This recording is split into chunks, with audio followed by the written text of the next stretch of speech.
Et on va accueillir Jacqueline Cotier qui est agricultrice dans le Maine-et-Loire. Bonjour Jacqueline, installez-vous, prenez votre temps. Je vous présente Philippe Verdier, Jacqueline Cotier. Enchanté. Bonjour, enchantée. Alors Jacqueline, vous êtes agricultrice, quel type de culture vous faites? Alors moi je suis agricultrice donc, dans le Maine-et-Loire avec une production donc, de vaches laitières. On a 30 vaches laitières.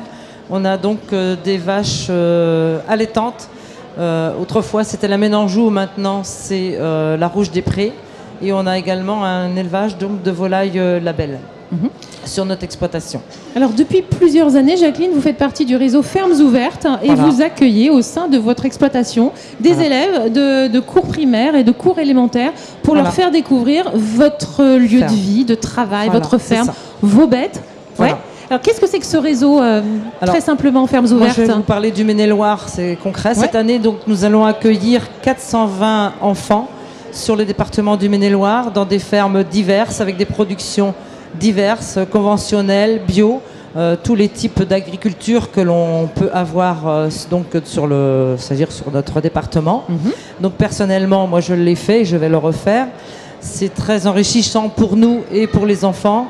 C'est un moyen de communiquer, d'expliquer notre métier, d'expliquer comment on élève nos animaux, comment sont élevés nos animaux, ce que mangent nos animaux, et c'est en situation, je vais dire, réelle et concrète qu'ils découvrent la ferme, ce que mange l'animal, le lait, comment se passe la traite, de quelle façon se fait la traite. Maintenant, il y a plusieurs façons, soit c'est mon système salle de traite, maintenant il y a la modernisation du métier avec la robotisation, notamment l'installation donc des robots sur les exploitations. C'est pas le cas chez moi parce que j'ai un petit troupeau, mais bon, sur des troupeaux plus importants maintenant, donc ça s'est robotisé de façon à avoir moins de pénibilité dans le travail et améliorer aussi nos conditions de travail. Et tout ça, donc, les enfants peuvent le découvrir lors de ces journées découvertes. La modernité de notre métier. Parce que bon, les enfants maintenant sont connectés à tout un tas de choses, ils sont beaucoup avec du visuel, et donc nous on a à cœur de parler vraiment avec nos mots à nous en situation, je veux dire, concrète. Et c'est ça, Frédéric, qui est très important, et ce que vous faites, madame, c'est-à-dire qu'à une époque, on a l'impression de tout savoir sur le bout d'une tablette, on ne sait en fait pas grand-chose, et j'imagine que pour ces enfants, c'est le premier contact physique avec le monde de la ferme. Qu'est-ce qui les interpelle quand ils arrivent chez vous? Qu'est-ce qui vous pose comme question ou qu'est-ce qui les fait réagir? Alors par exemple les veaux, on leur explique, en lait, en vache laitière, que par exemple on les élève avec du lait de la vache au seau. Après il y a le confort de l'animal. Ils font la différence entre la paille. Moi je leur ai expliqué, la paille, c'est pour que l'animal puisse dormir avec un minimum de confort, qu'il est le bien. Foin, j'imagine. Après le foin, c'est autre chose, c'est de l'herbe que l'on fait sécher. À partir du mois de juin, quand on a des bonnes conditions météo et qu'on suit précieusement toutes les bonnes indications par rapport à ça. Ils réagissent comment? C'est ce que disait Philippe. C'est très naturel. C'est quoi? Est-ce que c'est positif? Ils sont surpris, étonnés? C'est positif.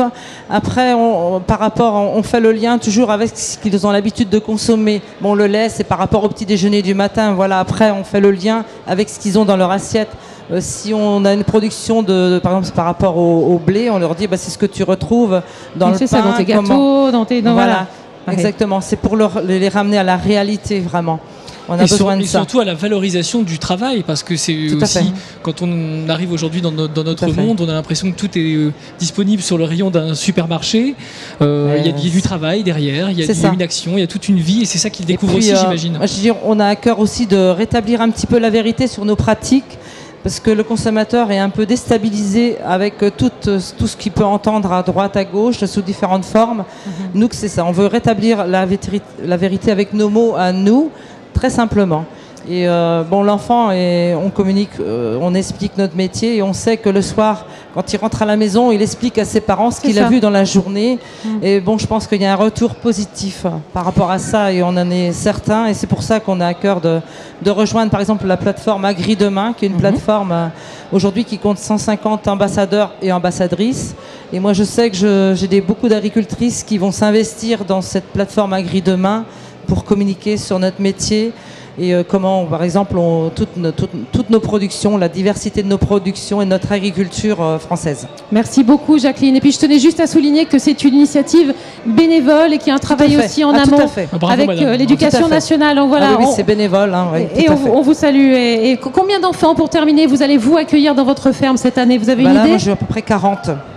40 enfants? 40, oui. Après, on se relaie. C'est du boulot. C'est du boulot. Bon, pour nous, on a vraiment à cœur et on le fait avec plaisir. Merci beaucoup, Jacqueline. Merci. Merci.